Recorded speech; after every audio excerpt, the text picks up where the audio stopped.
Hi, and welcome to this episode of Pointers and Pints. I'm Carrie, this is Brian, and today we are going to share with you some of our pointers that we have learned for easy travel. Make your day easier. Yeah. That's what we're here for. Right. So right now, we've been traveling for 10 months total, so we kind of feel like we have a little bit of, I don't know. We're getting better. We're getting better at it, and we kind of want to share some of the things that we've learned that we use on a pretty much every day or every location basis. Now these are our 5 pointers. If you have any others that work for you, let us know because yeah, definitely. We'll we always want to learn more. So the first thing that we use before we even get to a location when we're still in that planning process is we use a website called joinsherpa.com. And this gives you all of the travel restrictions that you might find going into a country. When we first found it, it was really because of COVID. And that is still a factor going on right now. So definitely use that. But it will tell you, you're going to punch in where you're leaving from, where you're going to, what passport you have.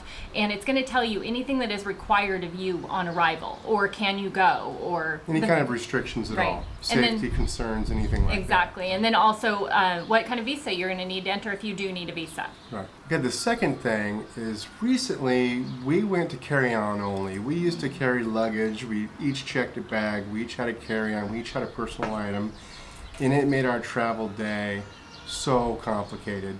From taxis to trains, anything we had to do, we had all this luggage. We dreaded it. We dreaded it. Even packing to go anywhere, we dreaded doing. It was a real affair. It was a pain. So we downsized everything. We have a carry-on only now and a personal item. That's it. Now we did a packing video to show you exactly how we get away with doing that. You can check that video out. Here, we'll put that at the end of the video. But we've really enjoyed now definitely our travel days much more.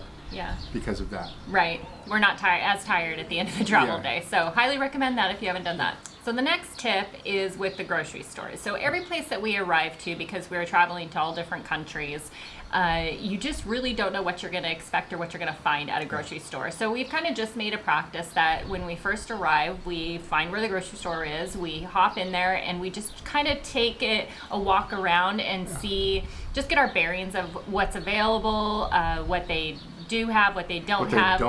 Right. Is the case. If we're going to have to go to a butcher instead of just to the grocery store, if we're going to have to go to the market for vegetables instead of just buying them there.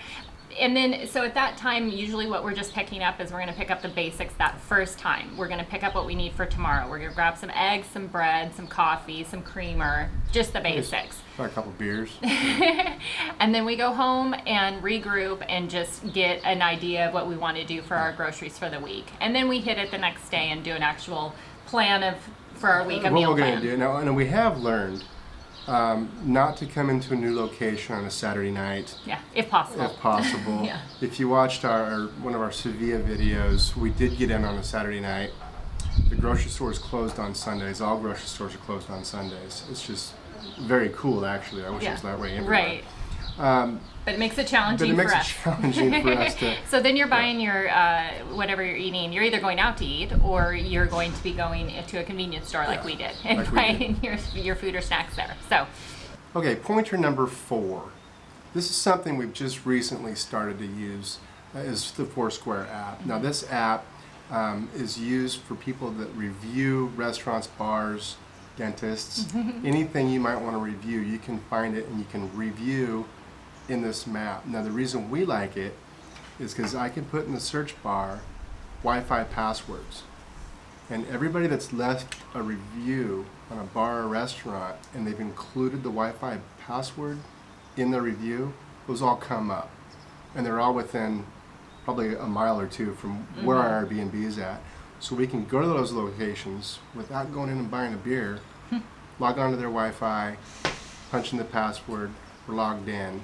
We save that on our phones, and we got Wi-Fi just about anywhere we go in town. Right. It's been pretty handy. Very helpful. Yeah, and it saves us just because we don't always get that Wi-Fi plan. We don't always get the phone plan. Or the phone plan. So that's why we do it. Yeah. So the 5th tip is for phone calls. Now, before we left the United States, fortunately, we already had set up a Google Voice phone number.